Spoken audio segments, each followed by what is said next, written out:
Kalau playoff mulainya besok, oke, saya suka ini. 4 Phoenix Suns lawan Dallas Mavericks. KD bakal lawan Kyrie, Booker bakal lawan Luka Doncic. Ini first round matchup yang bakal sangat gokil. Kita bahas dari wilayah timur. Ada satu tim yang mau gue kasih shout out. Gue respect banget dengan tim ini. Mereka adalah New York Knicks. I feel bad for Memphis. I feel bad for gue nggak feel bad for Ja sih. Dia wanna act like gangster ya. Itu konsekuensinya pasti akan ada.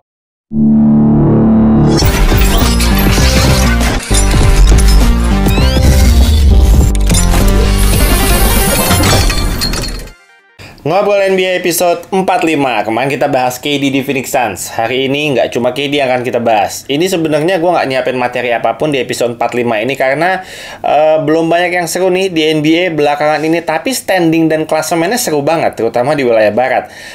Berita yang lumayan bikin heboh kemarin adalah kasusnya Ja Morant yang main pistol-pistolan yang main pistol-pistolan, tapi sekarang memang statusnya kemarin initial reportnya adalah dia disuspend 2 game. Dia nggak akan main 2 game, tapi tadi Memphis sudah main game kedua tanpa Ja Morant. Jadi harusnya kalau memang hukumannya sudah selesai, harusnya next game dia bisa main lagi. Tapi Coach Taylor Jenkins tadi bilang bahwa Ja Morant nih kayaknya masih butuh waktu buat healing katanya. Butuh buat healing, butuh buat menyendiri dulu kali. Sebenarnya nggak itu. Itu menurut gue itu hanya itu hanya ucapan dari seorang coach yang sebenarnya mensupport penuh pemain ini gitu sebenarnya. Jadi di balik itu semua sebenarnya masalah ini lumayan complicated karena ini melibatkan beberapa pihak juga. Of course NBA nanti akan menentukan suspensionnya seperti apa. Polisi di Colorado juga pasti akan terus menginvestigasi kelanjutannya akan seperti apa. Apakah nanti akan ada tuntutan-tuntutan yang lain atau dia akan dihukum di skor berapa lama, itu nanti akan terus kita pantau. Yang pasti nanti keputusannya ada di NBA, ada di kepolisian Colorado. Ya gue sangat menyayangkan sebenarnya dengan kasus Ja Morant ini. Well, Memphis bisa dibilang musim ini lagi oke banget. Musim lalu oke, musim ini semakin oke menurut gue. Jadi ini salah satu one of the best seasonsnya mereka dengan pemain-pemain mudanya mereka inilah. Desmond Bane, Jaren Jackson Jr., Ja Morant dan lain-lain. Gue rasa sangat disayangkan sekali ini terjadi di momen-momen yang sudah mendekati ke playoff ini, dimana benar-benar tim lagi butuh banget chemistry antar pemainnya itu benar-benar solid, tapi diganggu dan terjadi distraction seperti ini, dimana yang melakukan distraction adalah pemain superstarnya lagi gitu. Jadi I feel bad for Memphis. I feel bad for Ja. Gue nggak feel bad for Ja sih. Dia wanna act like gangster ya. Itu konsekuensinya pasti akan ada gitu. Jadi ya nanti dia akan tunggu konsekuensinya seperti apa. Gua masih menunggu update-nya. Tapi sejauh ini belum ada keputusan dia akan dihukum berapa lama. Oke, yang mau gue bahas sebenarnya di episode kali ini adalah melihat klasemen di wilayah timur dan wilayah barat ya. Yang makin kesini sebenarnya makin seru. Barat gokil man. Timur juga nggak kalah seru sebenarnya.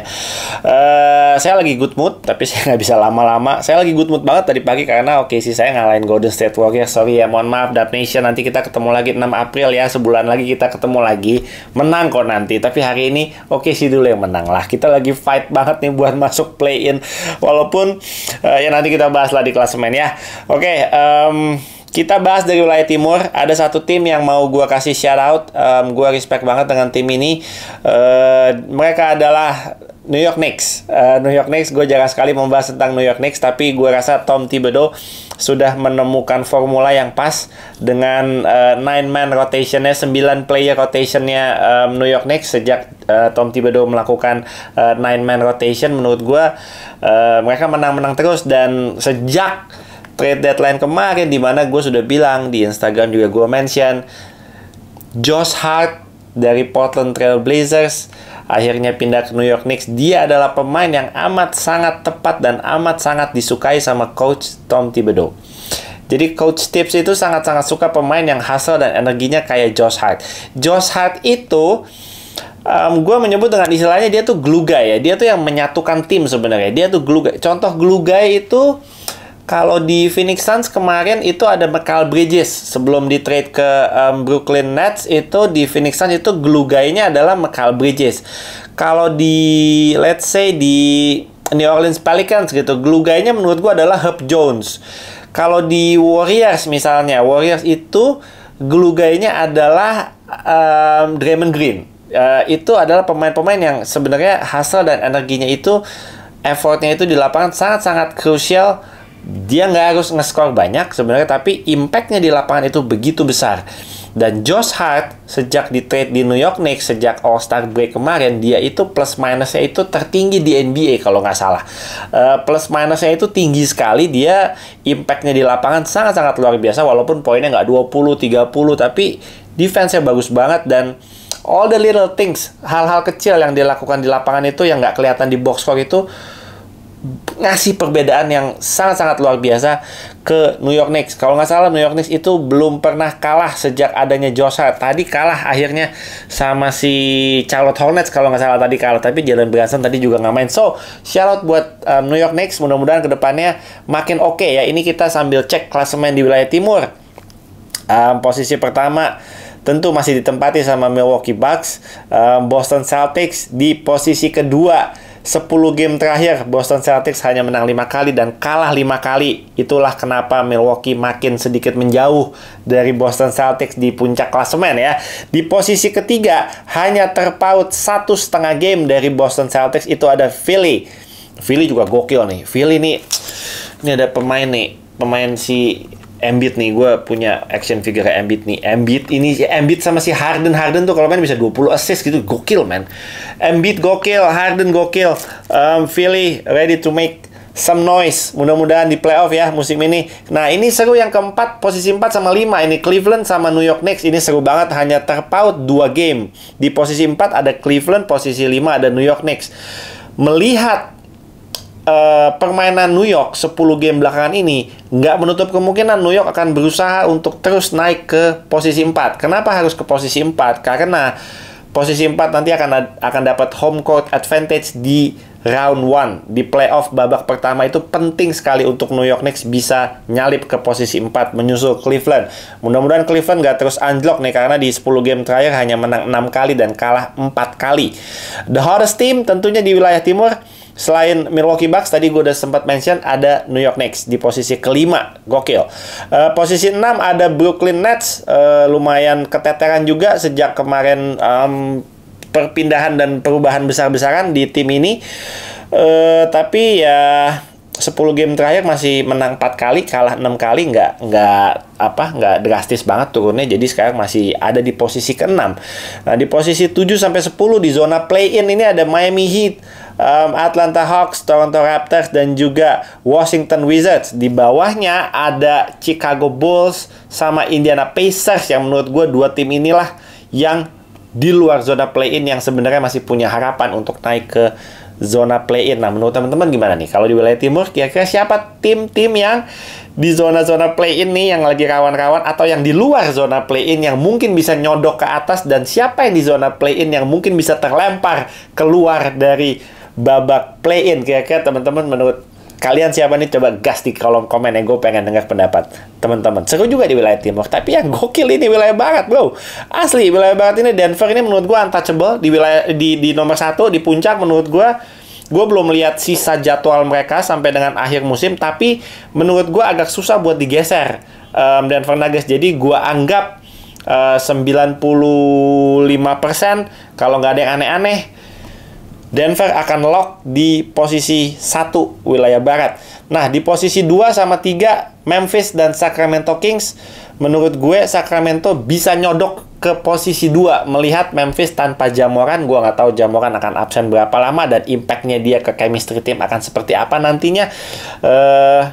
Memphis bisa turun ke 3. Sacramento bisa turun ke 2, bisa naik ke 2. Dan Memphis bukan hanya bisa turun ke 3, tapi Memphis bisa turun ke 4 bahkan. Dan Phoenix Suns bisa naik ke 3. Ini gokil perebutannya. Semua kayaknya akan berusaha menghindari Golden State, man. Golden State sekarang ada di posisi 6 karena tadi kalah sama OKC, saya mohon maaf ya. Dallas di posisi 5. Jadi kalau playoff mulainya hari ini, kalau playoff mulainya besok, Oke, saya suka ini. 4 Phoenix Suns lawan Dallas Mavericks. KD bakal lawan Kyrie, Booker bakal lawan Luka Doncic. Ini first round matchup yang bakal sangat gokil. Phoenix di posisi 4 ketemu Dallas Mavericks di posisi 5. Udah, playoff startsnya besok aja udah. Seru banget ini kalau sampai terjadi. Wah, gila. Gila. Oke, lanjut ya. Ada Dallas. Ini semua posisi masih bisa berubah nih. Dallas, Golden State, Minnesota, The Clippers, Lakers diam-diam udah di posisi 9 ya Lakers. Ini New Orleans bahaya ini. New Orleans sama OKC saya sama Portland semua ada di posisi 10, 11, 12. Utah di posisi 13. Jadi sampai kalau di timur tadi sampai posisi 12 masih punya chance. Di barat ini sampai posisi 13, Utah Jazz ini masih punya chance buat masuk play-in. Kalau San Antonio sama Houston Rockets itu punya chance-nya bukan masuk play-in, tapi punya chance-nya buat dapat Victor Wembanyama. Gua melihat akan ada kejutan nanti di akhir-akhir nih. Akan ada yang nyalip, akan ada yang jadi sniper buat naik ke play-in. Gue belum bisa sebutkan sekarang karena jadwalnya masih gue belum lihat secara detail, tapi yang pasti OKC saya sih berat banget jadwalnya ke depan. Di sisa sekitar 17 game lagi itu maut, jadwalnya neraka menurut gue. Ketemu Phoenix, The Clippers, ada Golden State masih ada. Itu semua tim-tim playoff itu bakal ngelawan OKC. Berat OKC saya. Jadi ya kalau saya mau pesimis ya udahlah, OKC saya belum rezekinya musim ini, tapi sudah menunjukkan progres dan permainan yang menurut gue sangat-sangat menyenangkan buat ditonton. Jadi tahun depan kalau ada chat, kita gas OKC tahun depan. Saya ikhlas dan saya rela. Portland, gue nggak tahu. Utah Jazz, gue nggak yakin. Pelicans ini nunggu Zion. Zion harusnya minggu ini dapat jadwal MRI buat menentukan langkah selanjutnya dalam rehabnya. Jadi kalau MRI-nya menunjukkan tidak ada damage, tidak ada tidak ada setback dan lain-lain, udah bener-bener pulih. Mudah-mudahan butuh 2 kali praktis, mudah-mudahan Zion udah bisa main lagi karena Zion sangat amat dibutuhkan sama New Orleans Pelicans. Kalau nggak, Pelicans bisa kegeser ini dari play-in. Dan mungkin Portland bisa masuk, atau Utah bisa masuk, atau OKC saya juga. Selama harapan itu masih ada, saya akan terus berharap. Lakers, congrats buat Laker Nation. Yang setelah trade deadline timnya jadi asik banget buat ditonton. Wah, tadi nonton asik banget. Austin Reeves, man, I'm a big fan of Austin Reeves ya. Dari tahun lalu, dari rookie seasonnya dia, gue udah bilang Austin Reeves ini adalah tipikal Alex Caruso 2.0 yang mainnya itu hustle, tapi bukan cuma hustle. Dia offense-nya makin kesini makin oke, dan dia smart sekali. Basketball IQ-nya itu tinggi sekali, mainnya nggak egois. Ngerti, smart and winning basketball itu dimiliki sama Austin Reeves. Pemain-pemain Lakers yang lain juga nggak kalah keren sebenarnya. AD mainnya gokil, luar biasa. 30 poin, 20 rebounds. Rui Hachimura, Troy Brown, Dennis Schroeder, of course Jared Vanderbilt. Impact-nya juga luar biasa banget. Seneng gue nontonin Lakers sejak trade deadline ini, dan terutama fans-fans Lakers pasti semua pada happy. Dan tadi yang nonton di crypto semua, atmosfernya asik banget ditontonnya juga. Oke, good luck buat Lakers ke depannya. Oke, segitu aja mungkin di episode kali ini. Gue nggak perlu panjang-panjang lagi. Gue mau dengar pendapat teman-teman semua yang ngefans sama tim-tim apa yang gue juga nggak tahu. Tulis aja di kolom komen, tim kalian ada di posisi mana? Posisi zona playoff kah? Zona play-in kah? Masih di luar atau berusaha mau naik? Mau nyalip di akhir-akhir? Tulis di kolom komentar, kita diskusi bareng. Oke? I'll see you guys on the next episode. Thank you for watching. I'm out.